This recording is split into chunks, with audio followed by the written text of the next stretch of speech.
নর্দমা, নিকাশি ব্যবস্থা, হাইমাস লাইট, দৈনন্দিন সার্টিফিকেট, পুরো প্রতিনিধির কাছ থেকে পৌরসভার পরিষেবার ভোট নয়।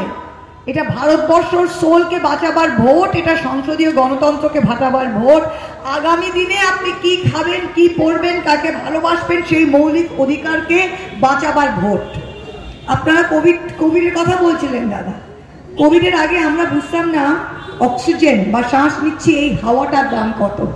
আমরা ভাবতাম হাওয়া আছে, সবাই শ্বাস নিচ্ছে, বেঁচে আছি, নো প্রবলেম। কোভিড যখন এলো তখন আমরা অক্সিজেনের মূল্যটা বুঝলাম, তখন নাকে রক্ত তুলে আকাশ পাতাল করতাম এক সিলিন্ডার অক্সিজেনের জন্য।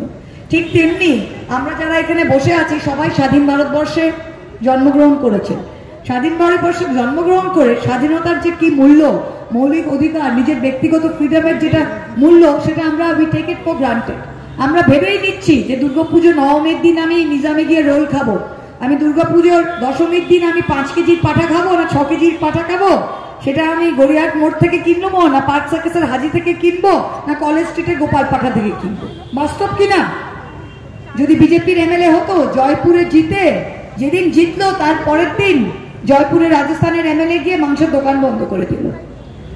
আজকে বলছে মোদির নামে ভোট হচ্ছে, 42টা সিটে যদি মোদি ক্যান্ডিডেট, মোদির নামে যদি ভোটার আর 42টা সিটে যদি মোদি ক্যান্ডিডেট, তাহলে আমি আপনাদের আজকের দিনে বলে যাচ্ছি, মোদির মতো অযোগ্য, অপদার্থ, মিথ্যাবাদী প্রধানমন্ত্রী জীবনে ভারতবর্ষে দেখেনি।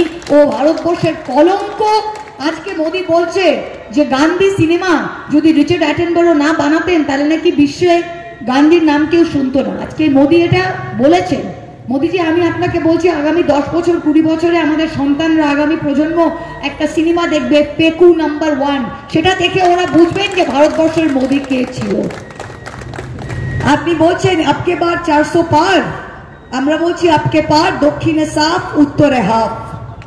যেটা হচ্ছে গত 2 সপ্তাহ ধরে, এটা পাগলের প্রলাপ ছাড়া আর কিছু নয়।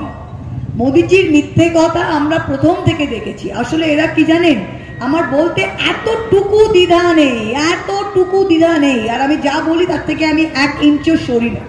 এতটুকু দ্বিধা নেই যে মোদিজির মতো মিথ্যেবাদী, he is a pathological liar. বিজেপির মতো নীতিহীন, আদর্শহীন, দেউলিয়া হনুমানের দল যে কোনোদিন ভারতবর্ষের মসনদে বসেছিল, এটা আমাদের কলঙ্ক। আর গত 2019-এ ভারতবর্ষে বা বাংলায় যে আমাদের ছলনা করে, ঢপ খাইয়ে, ঘোল খাইয়ে, তারা পুলওয়ামা, বালাকোট একদিকে করে অন্যদিকে নাগরিকত্বের ঘোল খাইয়ে যে 18টা আসন জিতেছিল, এটা আমাদের লজ্জা। যখন ইন্দিরা গান্ধী 32টা গুলি খেয়েছিলেন, সেই বছর কংগ্রেস পার্টি 16টা সিট পেয়েছিল, আর এই হনুমানের দল গত লোকসভায় 18টা আসন পেয়ে গেল। এখানে উদ্বাস্ত কলোনি অনেক আছে যাদবপুর লোকসভায়, তারা দুহাত তুলে নাকি ভোট দিয়েছিলেন মোদিজিকে গতবার। আমিও নদিয়া থেকে, নদিয়ার 55 লক্ষ মানুষের মধ্যে 22 লক্ষ ওপার বাংলার হিন্দু দুহাত তুলে ভোট দিয়েছিল।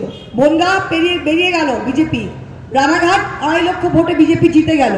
এবার কিন্তু মানুষ বুঝে গিয়েছে, যেটা অরূপদা বোঝাচ্ছিলেন এতক্ষণ, যে 5 বছর যে ভোট দিচ্ছে, যে ব্যাংক অ্যাকাউন্ট আছে, আধার কার্ড আছে, সে নাগরিক। আজকে মতুয়াদের, নমশূদ্রদের, উদ্বাস্ত মানুষদের বলছেন আবেদন করো নাগরিকত্বের জন্য। আবেদনপত্রে ফার্স্ট কোয়েশ্চেন, প্রথম প্রশ্ন, আপনি ভারতবর্ষের আজকের দিনে নাগরিক, হ্যাঁ কি না?